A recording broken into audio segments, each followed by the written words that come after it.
नमस्कार friends, visa to explore में आपका स्वागत है। मैं हूं आपका होस्ट हरीश बाली। इस समय मैं अरुणाचल प्रदेश में रोइंग में हूं।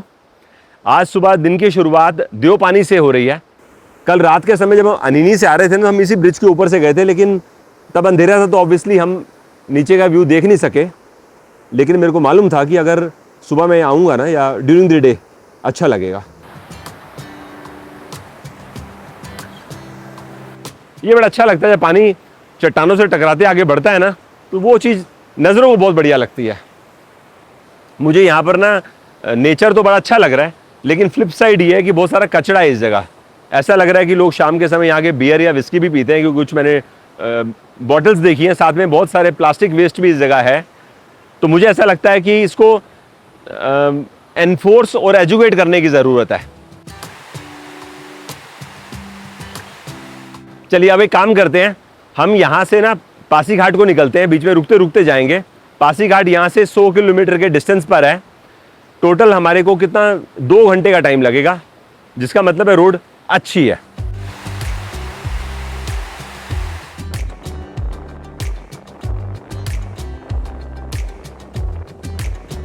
रोइंग की मेरे को ना टाउन प्लानिंग बड़ी अच्छी लग रही है। हर 150 से 200 मीटर के बाद ना एक चौराहा आ जाएगा लेफ्ट राइट मुड़ने के लिए। तो अगर आपका एक टर्न मिस हो जाए तो आगे से घुमा के आप आसानी से आ सकते हैं। भले सिंगल रोड है, लेकिन ओवरऑल इंफ्रा बहुत बढ़िया। रोड की क्वालिटी भी देखो ना कितनी अच्छी है, साफ सफाई। I must appreciate, Roing town की बहुत अच्छी है। छोटी सी मार्केट भी है यहाँ पर। आई एम नॉट श्योर कि कितनी मार्केट्स ऐसी हैं, लेकिन ओवरऑल ज़रूरत की हर चीज़ आपको यहाँ पर मिल जाएगी। चलिए पासीघाट की ओर आगे बढ़ते हैं।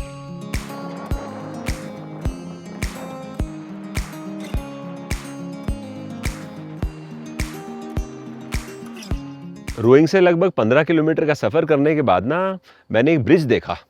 लंबा सा ब्रिज था, वो ख़त्म हुआ तो उसके तुरंत बाद एक और ब्रिज स्टार्ट हो गया। तो मैंने नोटिस किया कि अगर ये दोनों ब्रिज कंबाइन हो जाते तो शायद ये इंडिया का लॉन्गेस्ट ब्रिज होता। इंटरेस्टिंग ना। अब कुछ किलोमीटर और आगे हम चले और हम अभी पहुँचे हैं दाम्बुक। दाम्बुक रोइंग से लगभग 30 किलोमीटर के डिस्टेंस पर है। अगर मैं यहाँ पर नवंबर दिसंबर महीने में आता तो मुझे यहाँ पे ना बहुत सारे पेड़ के ऊपर संतरे लगे हुए दिखाई देते। दिसंबर महीने में तो यहाँ पर ऑरेंज फेस्टिवल भी होता है। आगे जिस डिस्ट्रिक्ट में जाने वाले हैं वहाँ पे जगह जगह ऑरेंज फार्मिंग होती है, लेकिन यहाँ के संतरे कुछ ज़्यादा फेमस है क्योंकि क्लस्टर में फार्मिंग की जाती है। सही है, गुड। चलो यहाँ से अब हम पासीघाट को निकलते हैं। बीच में जहाँ जहाँ जो साइट सीइंग पॉइंट आएंगे उनको देखते देखते आगे बढ़ेंगे एज ऑलवेज।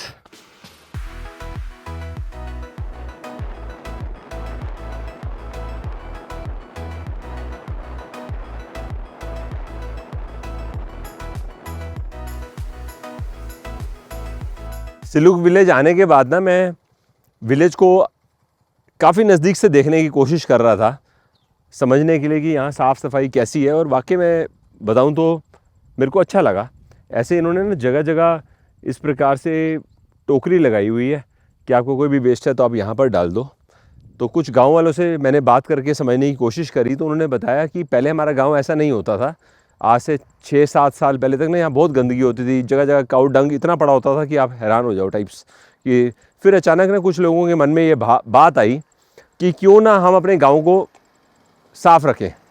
तो वो बात आई, फिर उन्होंने और लोगों से बात करी तो काफ़ी लोगों ने आइडिया को बाय नहीं किया, बोला कि इससे क्या होता है जैसा। तो फिर उन्होंने मिलकर कुछ एरिया को साफ़ किया और जहाँ साफ़ किया उस जगह को जो रहता था उनको बोला अब कैसा लग रहा है। तो सबके मन में फीलिंग आई अब तो बड़ा अच्छा लग रहा है। ऐसा करते करते एक टीम बन गई जिनका नाम बन गया SSA, स्वच्छ सिलुक अभियान। तो वो टीम ने जब जगह जगह अपने गाँव को साफ़ करना शुरू किया तो सबको धीरे धीरे मोटिवेशन आई और ये गाँव बन गया most cleanest village of Arunachal Pradesh. उसी दौरान में एक NGO यहाँ पर पार्टिसिपेट करने के लिए उन्होंने बोला कि क्लीनेस तो है ही है, साथ में हमारे को अपने वेस्ट को हैंडल करने का बेटर तरीका निकालना है। NGO ने गांव वालों को गाइड किया कि ड्राई वेस्ट को हम ऐसे हैंडल करेंगे और जो वेट वेस्ट है उसका हम कंपोस्ट बनाएंगे। तो इस सारी गाइडेंस के बीच आज की डेट में ये ज़ीरो वेस्ट गांव है। तो जो भी घर का वेस्ट होता है उससे ये लोग मैन्योर बना लेते हैं, कंपोस्ट बना लेते हैं। तो अब मैं तो चाह रहा था यहाँ पे गांव में मैं सरपंच को मिलूँ और उनसे इसके बारे में और ज़्यादा डिटेल में जानूँ, लेकिन सरपंच अभी घर पे नहीं है और उनका फ़ोन भी ना नॉट रीचेबल आ रहा है। तो ये जो इन्फॉर्मेशन मेरे को यहाँ पर आके मिली है, कुछ गाँव वालों से बात करके मेरे को मालूम चला। बाकी मैंने ये भी पूछा कि आज की डेट में अगर कोई इस गांव में रहना चाहे तो कोई होम स्टे फैसिलिटी है, तो उन्होंने बोला ऐसा फैसिलिटी नहीं है। तो मुझे याद आ गया, जब लास्ट टाइम मैं मेघालय गया था ना, तो वहाँ पर भी मैंने मोस्ट क्लीनेस्ट विलेज विज़िट किया था। चलिए जब एक काम करते हैं, हम यहाँ से चलते हैं पासीघाट की ओर। ज़्यादा समय नहीं लगेगा, 45 मिनट्स में तो पहुँच ही जाएंगे।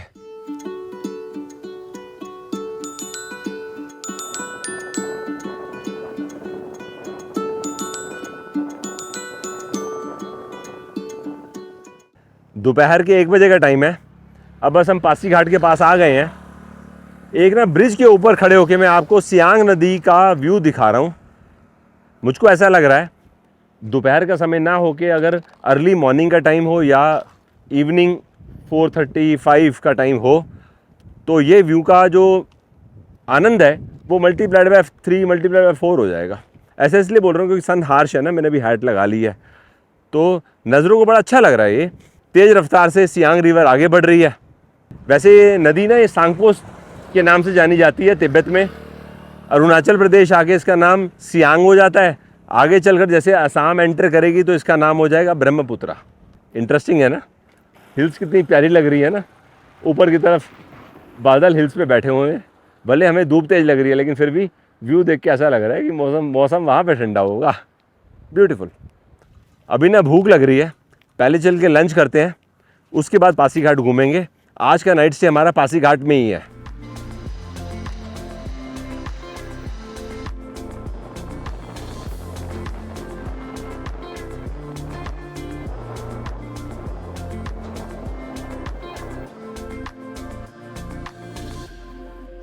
लंच करने के लिए हम लोग पासीघाट में डोनियो हैंगो रिजॉर्ट आए हैं।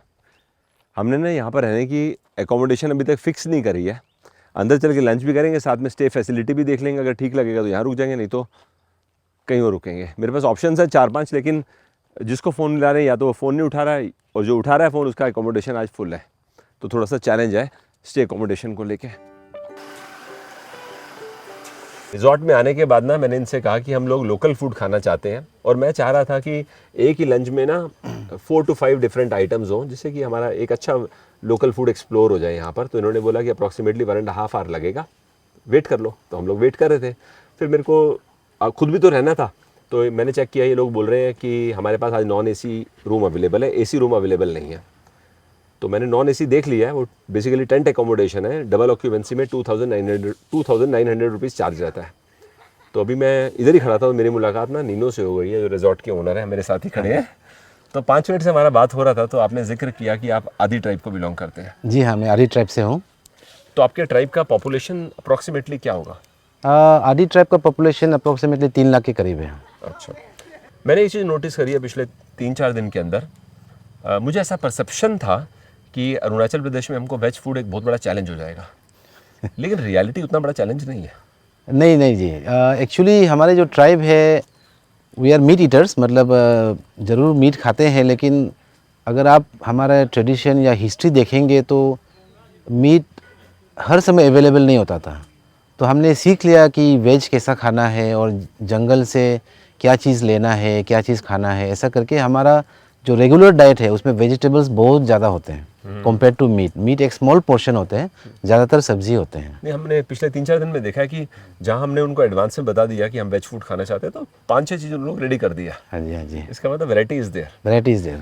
And what about marriages? Like we know कि डाउरी कल्चर एग्जिस्ट करता है हमारे देश में, कहीं करता है कहीं नहीं करता, but mostly we hear about this. तो आपके यहाँ पे उसके बारे में कुछ बताइए। जी हाँ, अगर आप देखेंगे तो डाउरी नॉर्मली जो आई थिंक ज़्यादा नहीं चल रहा है आजकल, लेकिन नॉर्मली फीमेल साइड से आते थे।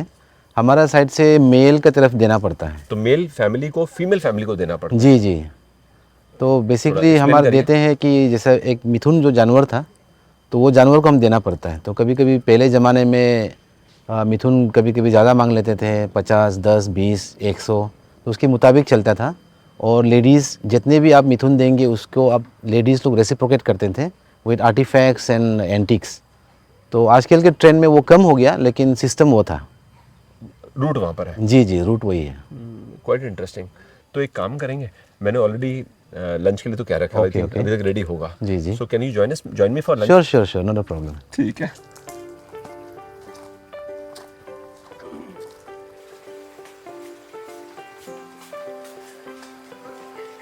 वैसे काफ़ी कुछ रेडी हो गया हाँ जी, है ना। तो करेले को तो मैं पहचानता हूँ। हाँ जी। एक बार आप बाकी बता दीजिए क्या क्या। अच्छा जी, तो मैं क्लॉकवाइज शुरू करता हूँ। जैसे अच्छा तो लगे। यहाँ पर जो है वो राइस केक्स है, तो वो वाला स्टीम्ड है और ये वाला फ्राइड वाला है। ये नया चावल से बनता है। उसके बाद आपका आ गया वो जो बिटर गोड, जो बिटर बेरी, सॉरी, हाँ। उसको कोपी जो बोलते हैं ना, वो है कोपई। Copy, yes, KOPII। उसके बाद जो नेक्स्ट में है वो मिर्ची, हरी मिर्च, लेकिन एक लोकल है, छोटा वाला आता है, तो उसको बॉईल करके दिया हुआ आपको। ओके। उसके बाद आपका कुछ कुछ हर्ब्स है, जो जैसे मारसांग हो गया और ओंगेर हो गया। बेसिकली जो ओंगेर है वो आपका शेजवान जो बोलते हैं ना, शेजवान पेपर का जो प्लांट है वो है। तो ये वाला शेजवान है। जी जी जी। ओके। उसके बाद जो दूसरे वाला है उसको हम लोग मारसांग कहते हैं। उस वो भी आपका एक जीभ में एक जिंक फैक्टर देते हैं, तो इसे हम चटनी वगैरह में यूज़ करते हैं। उसके बाद ये आ गया आपका जो लाई साग हो गया, जो हम बोलते हैं पत्तू यहाँ पर पासीघाट में। पत्तू बोलते हो। हाँ जी, हाँ जी।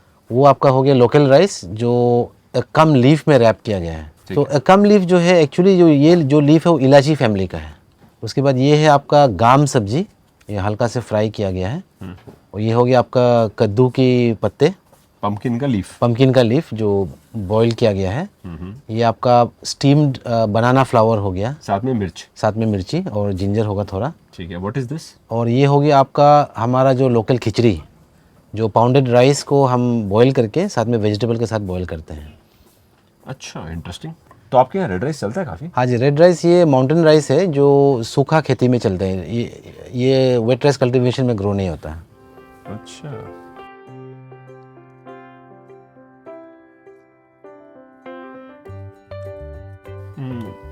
तो जब इसको बॉईल करते हो, खाते हो, तो उसमें लहसुन वगैरह भी नहीं डालते? नहीं, ये नॉर्मली अगर पंपकिन लीफ जाएंगे और लाई जाएंगे, ये प्लेन बनता है।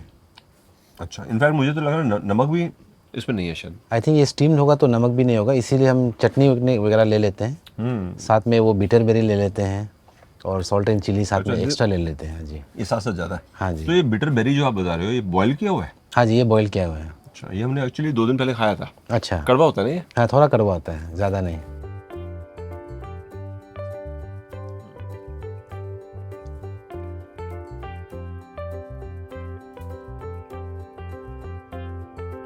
लाई साग ना बहुत ज़्यादा जूसी है, मेरे को बहुत पसंद आया। ये है कि बॉइल्ड वेजीज होने की वजह से ना आपके लिए मतलब गुड फॉर वेट लॉस।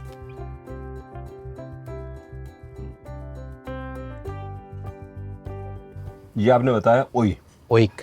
ओई को हम खाएंगे राइस के साथ, और साथ साथ ना ये बता रहे थे ना लोकल खिचड़ी बोलते हैं, इसमें राइस को पाउंड करके वेजीज के साथ बॉईल किया जाता है। ये भी ले लेते हैं।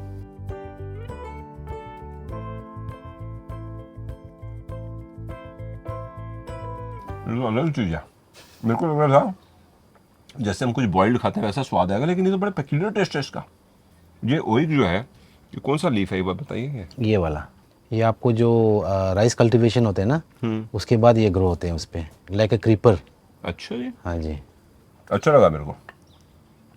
तो उसमें थोड़ी मिर्च नहीं डाल सकते थे हम? मिर्च डाल देते? डाल सकते हैं, क्योंकि मिर्ची भी ऐसा है ना, सबके अलग अलग लेवल्स होते हैं ना, इसीलिए इसमें डाला नहीं है अभी। आप लोग के इधर चलता है ना, मिर्च खानी है तो अलग से चटनी बनती है। हाँ जी, हाँ जी। आप लोग किंग चिली यूज़ करते हो? जी जी, किंग चिली, हमारे यहाँ पर सिबोल बोलते हैं उसको। अच्छा। हाँ जी। वो तो वाकई किंग होती है। किंग का ही जैसा स्वाद होता है।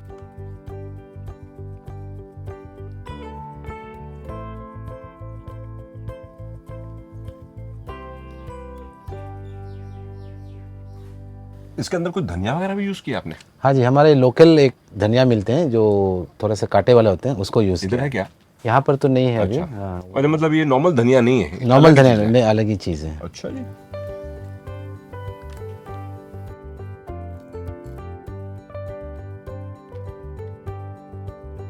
राइस को पहले लीफ में डाला, हाँ जी, स्टीम किया, स्टीम किया, उसके बाद उसको फ्राई कर दिया। फिर से फ्राई कर सकते हैं आप, रोस्ट भी कर सकते हैं रोटी की तरह, अच्छा। और स्टीम भी खा सकते हैं।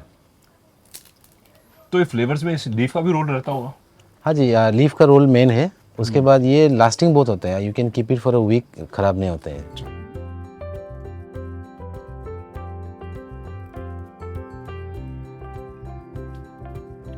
जितनी भी हम लीफी वेजेस खा रहे हैं ना, सबके टेस्ट और फ्लेवर बहुत ज़्यादा अलग है। हाँ जी, हाँ जी। कोई सिमिलरिटी वाली चीज़ ही नहीं है, नहीं नहीं, है ना? इंटरेस्टिंग। सबके टेस्ट अलग है, उसके टेक्सचर अलग है, ऐसे ही चलता है। बहुत बढ़िया। और ये सीजनल है, हाँ जी। 3 महीने बाद कुछ और हो जाएगा। जी हाँ, जी हाँ, बिल्कुल। अच्छा, why is Pasighat so important? क्योंकि जैसे आप बता रहे हैं अकोमोडेशन फुल है, हमने 3-4 और होटल्स को फ़ोन किया, वो बोल रहे हैं आज फुल चल रहा है। तो पासीघाट क्या बहुत जोग्राफिकली इंपॉर्टेंट है लोगों के रुकने के लिए? हाँ जी, पासीघाट अगर आप देखते हैं मैप पर भी, तो एक गेटवे की तरह है। यहाँ से आप अपर एरियाज़, नॉर्दर्न एरियाज़ जा सकते हैं। तो एक ट्रांजिट और एक गेटवे है पासीघाट, और काफ़ी सेंट्रल है, तो वेल कनेक्टेड है। आप any part of normally central Arunachal और ईस्टर्न अरुणाचल में पासीघाट से आप कनेक्ट हो सकते हैं। इसलिए लोग रात को नाइट स्टे हाँ जी, नाइट स्टे, 2 नाइट्स वगैरह। और दूसरा इसका इंपॉर्टेंस है, तो जो ब्रह्मपुत्र रिवर है वो है उसका। यहाँ पे सियांग बोलते हैं। हाँ जी, यहाँ पर सियांग बोलते हैं।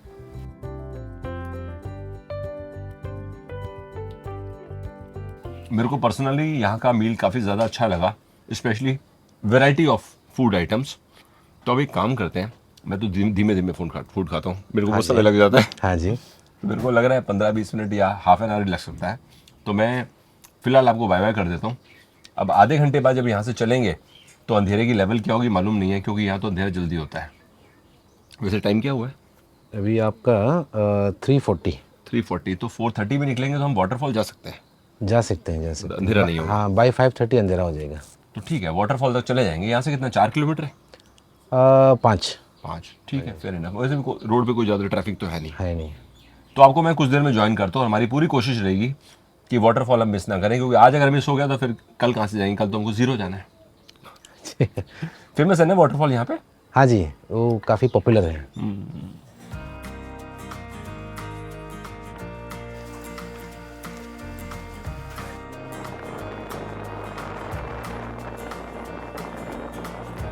लंच फिनिश करने के बाद हमने अपने लिए चाय मंगवा ली।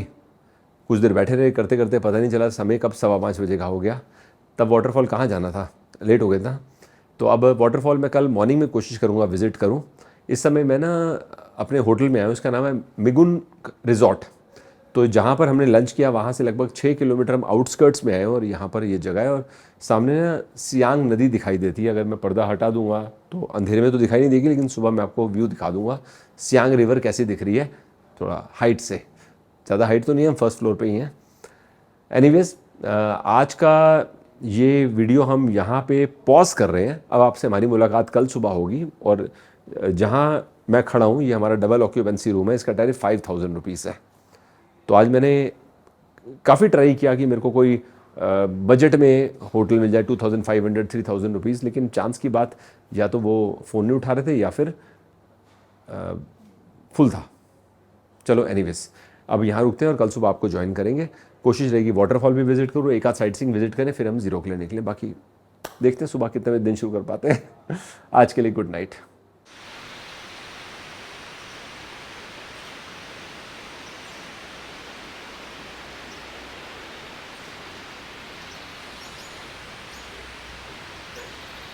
Good morning. सुबह के 6:30 बजे का टाइम है।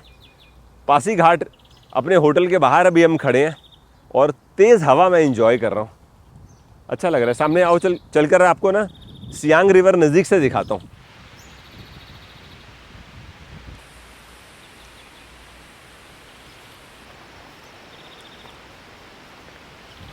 हमारे होटल से सियांग रिवर का व्यू देखने के लिए ना आप इससे आगे नहीं जा सकते। अच्छा लग रहा है, देखो कितनी वाइड है रिवर, और पानी का बहाव अच्छा खासा तेज है। इस तरफ कोई प्यारी सी स्ट्रीम आके सियांग को मिल रही है। लेफ्ट राइट बहुत ऊंचे पहाड़ तो नहीं है, लेकिन फुल ऑफ ग्रीनरी, पेड़ ही पेड़ है हर तरफ। इस घास को झूलते हुए देख के आप अंदाज़ा लगा लो कि हवा इस समय तेज़ है। अब देखिए हमारा जो रूम है ना होटल का, वो सामने है। इनके पास टोटल 8 रूम्स हैं और सारे के सारे रिवर फेसिंग है। तो फर्स्ट फ्लोर पे हम रुके, तो वहाँ से भी अच्छा लग रहा था, यहाँ से भी अच्छा लग रहा है। कुछ देर पहले मैं फर्स्ट फ्लोर के बाहर खड़े होके रिवर को देख रहा था, और अब सामने आके देख रहा हूँ। चलिए काम करते हैं, 1-2 पॉइंट्स विजिट करते हैं, फिर हमारे को 0 के लिए निकलना है, तो समय पे निकलेंगे तो अच्छा रहेगा। चलिए जी चलते हैं।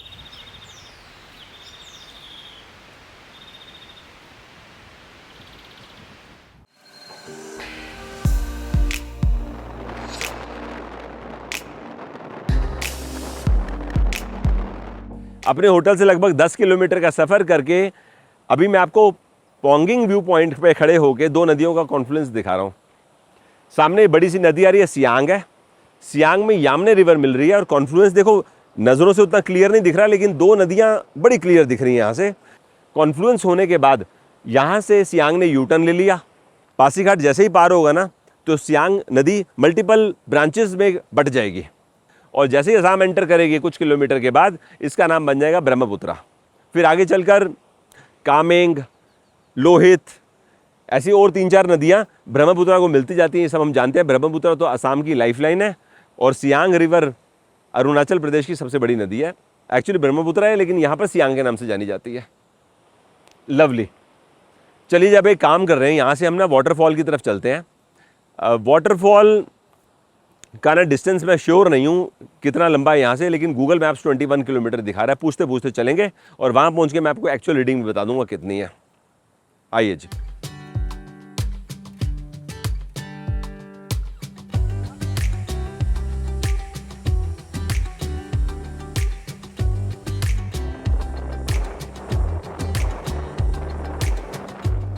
व्यू पॉइंट से चलने के बाद रास्ता हमारे को एकदम खाली मिल रहा है, ऐसा मैंने सुबह भी नोटिस किया था।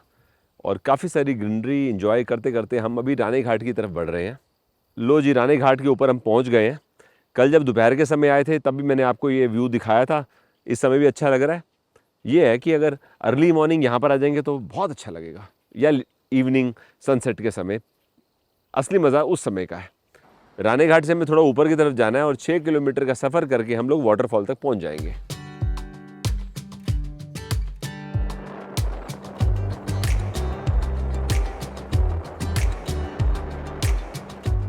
फाइनली सिरकी वाटरफॉल की पार्किंग तक हम पहुंच गए हैं। रानी घाट से हमने लगभग 6.5 किलोमीटर का सफ़र किया यहाँ आने के लिए। मैंने टॉवल और चेंजिंग क्लोथ्स लेकर आया हूँ जिससे कि मैं फॉल्स में नहा सकूँ। अब ना ऐसी सीढ़ियाँ बनी हुई हैं, छोटे छोटे स्टेप्स हैं, इसको फॉलो करते करते हम 10 से 15 मिनट में फॉल्स तक पहुँच जाएंगे। यहाँ पर आते ही ना ठंडक सी महसूस हो रही है, गर्मी में भी ठंडक का एहसास। चट्टानों से जब पानी टकराते टकराते आगे बढ़ रहा है ना, देखने को अच्छा लग रहा है। ऐसा लग रहा है फॉल के हम बहुत ज़्यादा पास आ गए हैं।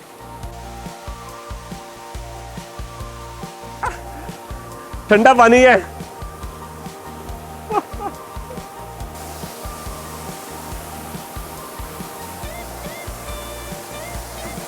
ओह गॉड,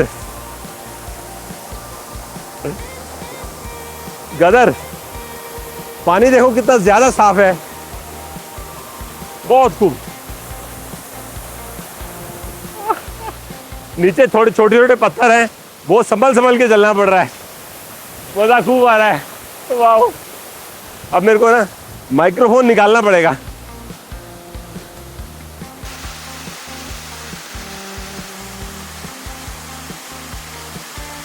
जब मैं फॉल के पास पहुंचा ना तो मैं कंफ्यूज हो गया कि पानी में नहाऊं कि ना नहाऊं, क्योंकि पता नहीं है ना कि नीचे रॉक स्लिपरी है नहीं है।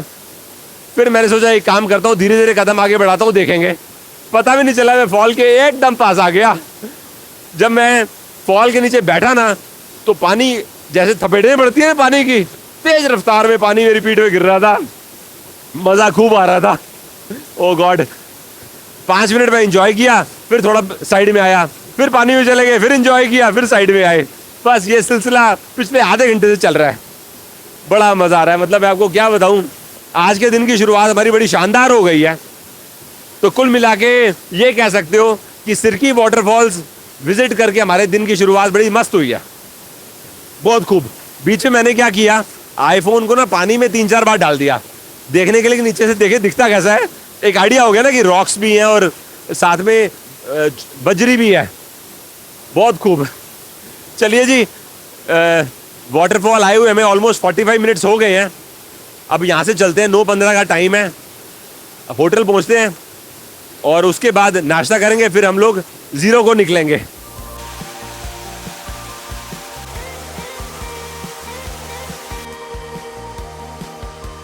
फाइनली 11:30 बजे हम पासीघाट से ज़ीरो जाने के लिए निकले हैं।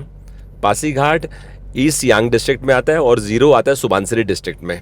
ज़ीरो जाने के लिए 2 रास्ते हैं। एक तो है कि अरुणाचल प्रदेश घूमते घूमते हम लोग ज़ीरो पहुंच जाए, रास्ते में आलो आएगा। सेकंड है हम असम होते हुए जाएं। हम असम वाला रूट ले रहे हैं, ऐसा कोई स्पेसिफिक ऑब्जेक्टिव नहीं है, लेकिन मुझे लगता है अगर मैं पहले प्लान ये करता कि हम आलो में रुकेंगे तो हम अरुणाचल प्रदेश वाला रूट लेते लेते अंदर अंदर से ज़ीरो निकल जाते। चलो जी, सफ़र एंजॉय करते करते आगे बढ़ते हैं। रात के 10:30 बजे का टाइम है, हम लोग ज़ीरो में हैं। अब जाके हम सेटल हुए हैं। आधा घंटा पहले यहाँ पर पहुँचे तो आते सार लंच किया, फटाफट लगेज रूम में लाए। यहाँ पर रहने के लिए अकोमोडेशन हमने अबासा होम स्टे में ली है। डबल ऑक्यूपेंसी में हमको 3000 रुपीज़ टैरिफ पड़ा है। जैसे हम गाड़ी से उतरे ना तो मैंने रियलाइज़ किया कि ठंडक यहाँ पर काफ़ी ज़्यादा है। अनिनी में भी वेदर कोल्ड था, लेकिन यहाँ ज़्यादा कोल्ड है। होम स्टे ओनर हमको बता रहे थे कि रात के समय 18 डिग्री टेम्परेचर हो जाता है, तो आप खिड़की मत खोलना। मैं पूछने गया था खिड़की खोल लूँ, मच्छर तो नहीं है? कहते नहीं, खिड़की मच्छरों का प्रॉब्लम नहीं है, प्रॉब्लम ठंड का है। तो कल और परसों हम ज़ीरो में हैं, तो जो देखेंगे आपको अगले एपिसोड में दिखाएंगे। आज के सफ़र में ना मैंने कोई ब्रेक्स नहीं ली। दोपहर में एक जगह लंच करने के लिए रुके थे, जब हम आसाम से पास कर रहे थे ना, तो वो लंच किया था। अच्छा फूड लगा मुझे वहाँ का, उसका लिंक मैं वीडियो के डिस्क्रिप्शन में दे दूँगा, मतलब कौन सी लोकेशन थी। और ILP को लेके हमारा आधा घंटा वेस्ट हुआ, क्योंकि ILP हमने ऑनलाइन निकाला नहीं था। जब हम बॉर्डर पहुँचे तो वहाँ उन्होंने बोला कि अब 10 किलोमीटर पीछे जाओ ILP के लिए। फिर मेरे को लगा कि बेटर रहेगा हम ऑनलाइन निकाल लेते हैं। तो ऑनलाइन फिर किस दिल्ली में टीम मेंबर को फ़ोन किया कि भाई हम कैसे निकाले, नेटवर्क लो था तो उसने निकाला। वो सब चक्कर में हम लोग का आधा घंटा लॉस हो गया।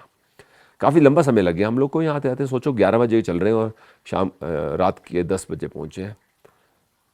एनीवेज, सफ़र थकान भरा था, बहुत टाइम लग गया ना आते आते। प्लस हम धीरे धीरे भी आ रहे थे, भले रुक नहीं रहे थे, लेकिन गाड़ी स्लो आ रही थी। चलिए, आज का दिन यहाँ पे एंड करते हैं। जल्दी दोबारा मुलाकात होगी। Thanks for your time.